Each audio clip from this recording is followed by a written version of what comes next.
आज व्यास पूजा का पावन पर्व है। सभी को इस पावन पर्व की बहुत बहुत बधाई हो।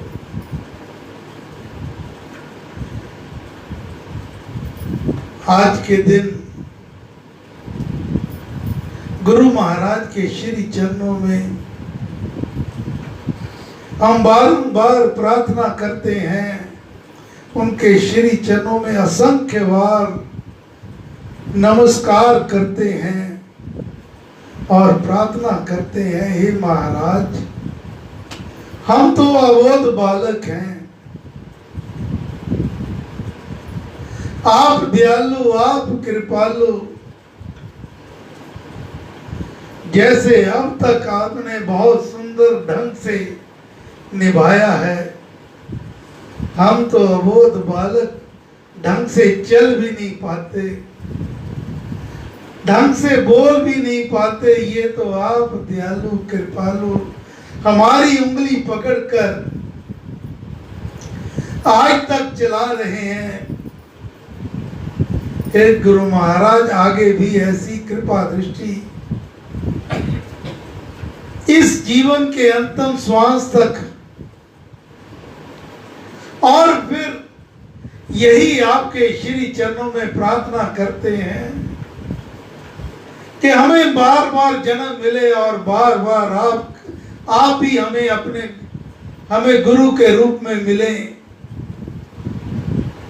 आपके ही बताए मार्ग पर चलते हुए स्वयं भी राम नाम जपे और औरों को भी राम नाम जपाने का प्रयास करें।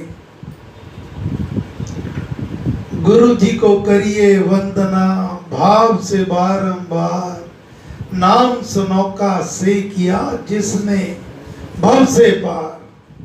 पथ में प्रकटे सदगुरु हस्त पकड़ कर आप, ताप तप्त को शांत कर दिया नाम का जाप। ब्रह्म भूल में भटकते उदय हुए जब भाग, मिला अचानक गुरु मुझे लगी लगन की जा। संत महापुरुष समझाते हैं, अगर हमारे जीवन में सदगुरु नहीं तो कुछ भी नहीं। गुरु ही सच्चा साथी, मार्गदर्शन व ज्ञान का स्रोत है।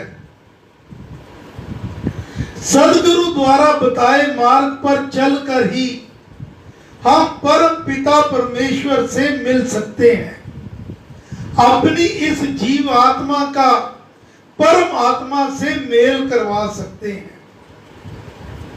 सदगुरु अपने शिष्य की हर हाल में सहायता करते हैं, रक्षा करते हैं। वह किस रूप में आकर करें, कैसे करें, इस भेद को कोई विरला ही जान पाता है। सदगुरु की महिमा बड़ी, विरला जाने भेद। भारे भव वह को हरे और पाप के किए। महाराज कहा करते, संत श्री नरकेवल बेदी जी महाराज, कि सदगुरु जो होता है वो अगर भगवान तो नहीं परंतु भगवान से भी कम नहीं होता। संत कबीर जी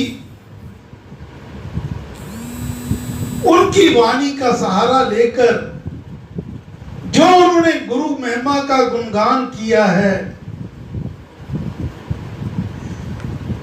कबीर साहब की वाणी, सब धरती कागज करूं लिखनी, सब बन राये, सात समुद्र की मासी करूं, गुरु गुण लिखा ना जाए। करता करे ना कर सके, करता करे ना कर सके, गुरु करे सो होए, तीन लोक नौ खंड में गुरु से बड़ा ना कोई। अर्थात अगर मैं सारी धरती का कागज बना लूं, सारे जंगल की लकड़ियों की कलम बना लूं और सातों समुद्रों की स्याही बना लूं, तब भी गुरु का गुणगान नहीं किया जा सकता। तीनों लोकों नौ खंड में गुरु से बड़ा कोई नहीं हो सकता। गुरु कृपा से सब कुछ हो सकता है। गुरु कृपा से सब कुछ संभव है, असंभव को भी संभव हो सकता है। जिसके ऊपर गुरु की कृपा हो जाए उसके लिए कोई भी काम असंभव नहीं रहता, क्योंकि भगवान तो अपने जो उनके संत महापुरुष हैं, ऐसे सदगुरु जो हैं, उनके वचनों को निभाने के लिए अपने नियम तक बदल देते हैं। प्रबल प्रेम के पाले पढ़कर प्रभु को नियम बदलते देखा, अपना मान टले डर जाए, भक्त का मान न टलते देखा। सो आज इस पावन दिवस पर हम सबसे पहले तो भगवान वेद व्यास जी महाराज, जिनके नाम पर जिनका ये पर्व है, उनको नमन करते हैं। साथ ही साथ अपने सदगुरु श्री स्वामी जी महाराज के श्री चरणों में बारंबार नमस्कार करते हुए उन्हीं के द्वारा आज से 81 वर्ष पहले गुरु महाराज ने 14 जुलाई 1940 को व्यास पूजा के दिन उसके उपलक्ष्य में ये शुभ संदेश जो साधकों को दिया था, उसी को हम स्मरण करते हैं, उसी से हम मार्गदर्शन प्राप्त करते हैं। अब मैं वो गुरु महाराज की वाणी को हूबहू आपके सामने रखूंगा। आप सारा ध्यान इस समय गुरु महाराज श्री स्वामी जी महाराज, परम पूज्य श्री प्रेम जी महाराज, संत श्री बेदी जी महाराज स्वयं साक्षात यहाँ विराजमान है, और भी ना जाने कितने देवी देवता यहाँ विराजमान है। क्योंकि आज गुरु पूजा का दिन है, तो सारा ध्यान श्री स्वामी जी महाराज के श्री चरणों में लगाकर, और ये पक्का विश्वास रखो कि इस समय ये बोलकर मैं सुना रहा हूं, लेकिन वाणी तो उनकी है ही है और संदेश भी वही दे रहे हैं, और सूक्ष्म रूप में आशीर्वाद सबको दे रहे हैं। श्री स्वामी जी महाराज की वाणी। व्यास पूजा का पुण्य पर्व हमारे धर्म में आध्यात्मिक संबंध स्मरण करने के लिए नियत है। आध्यात्मिक संबंध का मूल हमारे सत्संग में श्री राम नाम है। इस मंगलमय राम नाम रूपी महामंत्र के दान आदान से ही हम आत्मा से एक दूसरे के समीप तक हो जाया करते हैं। यही महामधुर राम नाम हमारे संबंध को मनोहर और मीठा बनाता है। राम नाम के उपासक को अपने हृदय में बड़ी श्रद्धा से राम नाम ऐसे स्थापित करना चाहिए जैसे मंदिर में मूर्ति स्थापित की जाती है। जैसे कोई जन महामूल्य मणि को अपने बटुए में रख लेता है, और जैसे कोई जन जीवनदायक जड़ी को बहुत संभाल कर अपने पास रखता है। राम नाम का महामंगल महामंत्र मेरे हृदय में, स्वामी जी महाराज फरमा रहे हैं, राम नाम का महामंगल महामंत्र मेरे हृदय में विराजमान है। यह मनोभावना पूरे विश्वास और निश्चय के साथ उपासक के अंतःस्थल में बदमूल हो जानी चाहिए। चलते फिरते, उठते बैठते, सोते जागते, काम काज करते हुए भी ऊपर प्रदर्शित मनोभावना अंतःकरण में विलास ही करती रहे। ऐसा अभ्यास एक उत्तम अभ्यास है। महाराज आगे फरमा रहे हैं, साधक को पक्का विश्वास यह नहीं कि राम नाम को भी पा लिया, उसका भी जाप कर लिया और जहां देखा वहां जाके मस्तक टिका दिया। किसी ने कोई जादू मंत्र बता दिया, वो भी कर लिया। किसी ने कोई धागा दे दिया, मुंदरी दे दी, वो भी ले ली। अटल निश्चय कि राम नाम मेरे हृदय में है और इस नाम का वाच्या नामी अर्थात भगवान भी वही विद्यमान है। अब मेरा हृदय परमेश्वर का आसन स्थान है। जब ये अपना हृदय परमेश्वर का आसन स्थान है तो फिर इसमें दूसरे के लिए ईर्ष्या, द्वेष, निंदा, चुगली के लिए कोई स्थान नहीं रहता।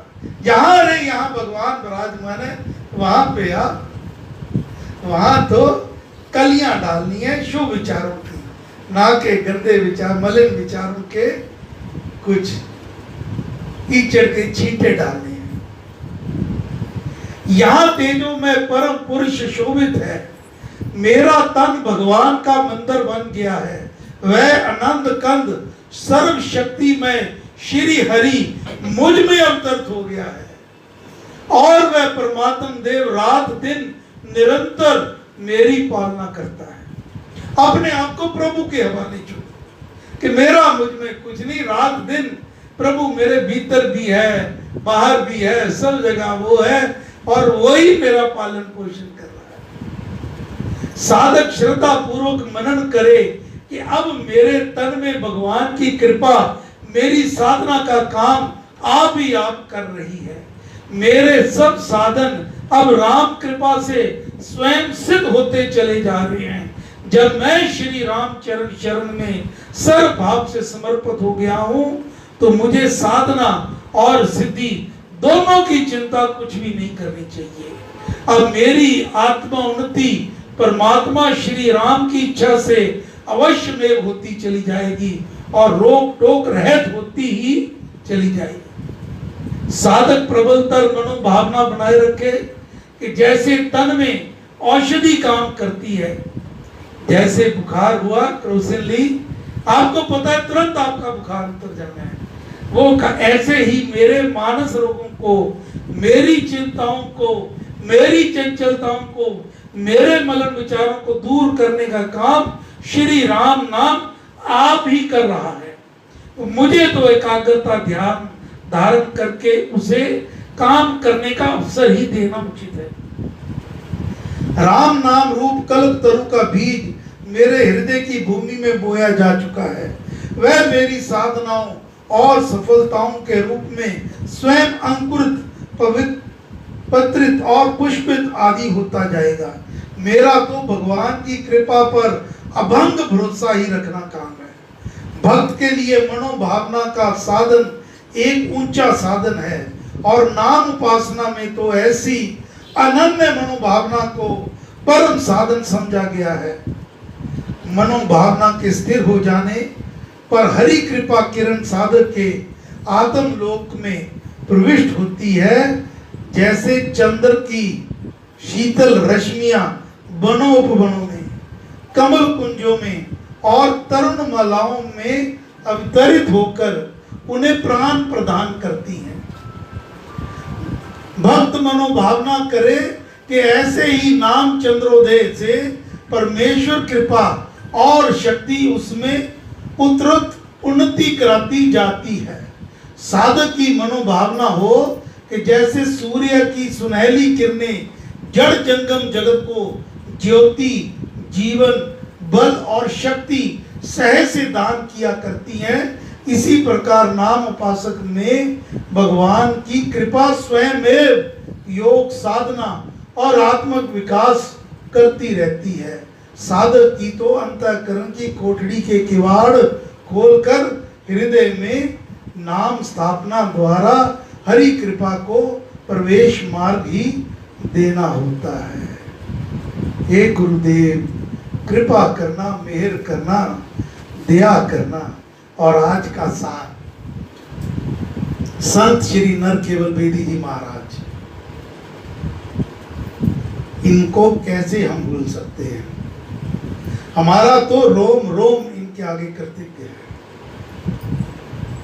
आज से नहीं, 1965 में से लेकर 52 वर्ष तो भौतिक चोले में रहकर महाराज कृपा करते रहे, आशीर्वाद देते रहे। और जब भौतिक चोला उन्होंने त्याग किया तो सूक्ष्म रूप से और भी प्रबल रूप से मार्ग प्रदर्शन कर रहे हैं। जब भी कोई बात आती है तो महाराज साक्षात विराजमान होकर उंगल पकड़कर मार्गदर्शन करते हैं। तो आज भी उन्हीं की वाणी को स्मरण करता हूं। महाराज कहा करते, सेवा ही सबसे बड़ा कर्म है, सेवा ही सबसे बड़ा धर्म है। अर्थात मन से राम जाप, हाथ से दीन दुखी जन की सहायता, निष्काम भाव से अपने कर्तव्य कर्म व काम काज भगवान की पूजा समझकर करना। बड़ों का आदर, घरों में माता पिता, दादा दादी, नाना नानी, सास ससुर, बड़ों का आदर मान और छोटों से प्रीति भाव रखना चाहिए। सदा अपने आप को अपने गुरु, अपने इष्ट का निमित्त मात्र मानो। जिस दिन भी महाराज के शब्द ने कि जिस दिन मन में ये भाव आ गया कि मैं कर रहा हूं, तो एक पत्ता भी यहां से इधर नहीं रख सकते।